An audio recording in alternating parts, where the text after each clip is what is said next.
Expect कर रहा था कोई कश्मीरी लड़ेगा, टूरिस्ट आया है, कोई बात नहीं है। टास्क फोर्स से लेकर फिर उसके बाद उससे पहले कांग्रेस से मिले तो 87 किया। सो बोलने के लिए बहुत है। Omar Abdullah as foreign minister एक शील्ड थे कि कोई ह्यूमन राइट वायलेशन नहीं है। मेरा फादर असॉल्ट हुआ है उनके टाइम। फिक्शन राइटिंग में उनका अच्छा काम हो सकता है क्योंकि कहानियां बनाने में, मनगढ़ंत कहानी में बहुत अच्छा काम है। एक्सपेक्ट कर रहा था कोई कश्मीरी लड़ेगा, टूरिस्ट आया है तो कोई बात नहीं है। हम तो टूरिज्म के लोग हैं, इसमें क्या बात। आप खुद समझ लें, आपने बोला मैंने तो नहीं बोला। नहीं, स्टेटहुड जो है किसी भी हालत में, मतलब this is something which is the cornerstone of our ideology that we will have to get our statehood. कि मेरी बात सुनिए, मैं इसके बारे में एक प्रेस कॉन्फ्रेंस देने वाला हूँ। मैंने पूरा वो नहीं सुना है जो उन्होंने बोला है, थोड़ा टिटबिट सुनी है। तो फिक्शन राइटर अच्छे हो सकते हैं, मैं उनको इंशाअल्लाह, मुझे अपने लोगों पर पूरा भरोसा है कि हमारी जीत होगी, उनकी शिकस्त होगी। और उसके बाद चूंकि वो बेकार होंगे, फिक्शन राइटिंग में उनका अच्छा काम हो सकता है क्योंकि कहानियां बनाने में, मनगढ़ंत कहानी में बहुत अच्छा काम करते हैं। तो मैं एक एक चीज का जवाब दूंगा। हमारे पास हिस्ट्री है, हमारे पास हिस्ट्री है। हम बीजेपी और नेशनल कॉन्फ्रेंस का जो अलायंस था, हम उसके विक्टिम रह चुके हैं। मेरा फादर असॉल्ट हुआ है उनके टाइम में।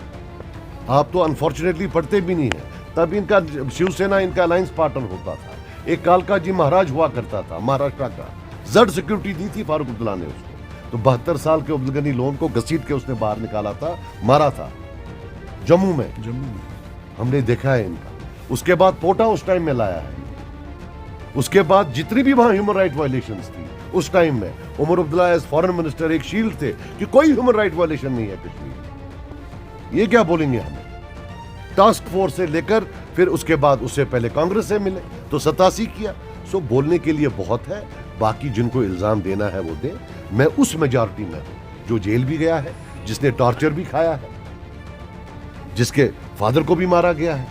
सो मैं उस मेजॉरिटी में से हूं। ये वो माइनॉरिटी में है जिनने लोगों को जेल भेजा। ये उस माइनॉरिटी में है जिनने लोगों पर पीएसए लगाया। ये उस माइनॉरिटी में है जिन्होंने गोलियां चलवाई और आज हर गांव में एक मरगुजार है। सो लेट देम नॉट सरमनाइज मी। मुझे ये ना करे, ये किसी और को दे। हमें पता हमारे हाथ खून से नहीं रंगे। We don't have blood at our hands and thank my Allah for that. देखो मेरी आप बात सुनो, अगर मैं उसे मिला हूं तो ठीक है। बाकी देखो यार, मैं आज भी एफआईआर लॉन्च कर सकता हूं कि कोई मेरी गाड़ी दिखा रहा है। मेरी गाड़ी कहाँ है मैं देखना चाहता हूं, but I don't want to, because ये छोटी बात है। मैं अगर घुसता हूं कहीं, आप मुझे मिले अभी, तो बातचीत हो गई क्या? हो गया तय। बाकी मैंने भी सुना है कि अभी 10 दिन पहले उमर अब्दुल्ला साहब अमित शाह साहब से मिले। ये मैंने भी सुना। और मैंने सुना कि उनने पांव पड़े हैं उनके कि हमें क्रिकेट स्कैम में आप जो है छोड़ दें, तो वो उसका जवाब दे दे। मैंने ये भी सुना है कि इससे पहले फारूक अब्दुल्ला साहब गए थे कि भाई आप हमको साथ ले लो। क्यों आप ये समझते हैं, जो इंटरव्यू फारूक अब्दुल्ला साहब ने इंडिया टुडे को दिया जिसमें लिटरली उनने भीख मांगी, कहते हैं वो भीख तब मांगी जब पहले वो वहां गए थे, वहां भी भीख मांगी थी। उनने बोला था आप टीवी पर जाओ। वो इसका जवाब दें। मेरे से ही क्यों जवाब पूछते हो? आप उनसे जवाब पूछो।